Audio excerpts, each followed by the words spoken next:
இந்த சாம்பூசணிக்காய் வச்சு இன்னைக்கு கூட்டு செய்ய போறோம். வாங்க எப்படின்னு பார்க்கலாம். அப்படியே உங்களுக்கு ஒரு நல்ல செய்தி சொல்றதுக்கு இன்னும் கொஞ்ச நாள் தான் இருக்குது. அது என்னன்னு சொல்லி கமெண்ட் பண்ணுங்க. கடலை எண்ணெய், கடுகு, உளுத்தம் பருப்பு, சீரகம், பெருவெங்காயத்தூள், நறுக்குனா வெங்காயம், பச்சை மிளகாய், கருவேப்பிலை, தக்காளி, மஞ்சத்தூள், சுத்தம் பண்ண சாம்பூசணிக்காய், கல்லுப்பு, காய் வேவறதுக்கு கொஞ்சம் தண்ணி ஊற்றிக்கலாம்.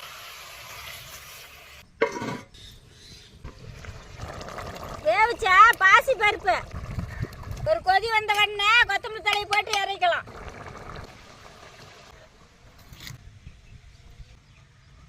இந்த கூட்டு உடம்பு சூட்டை தணிக்கும். நீங்களும் ஒரு நாளைக்கு வீட்டில் செஞ்சு சாப்பிட்டு பாருங்க.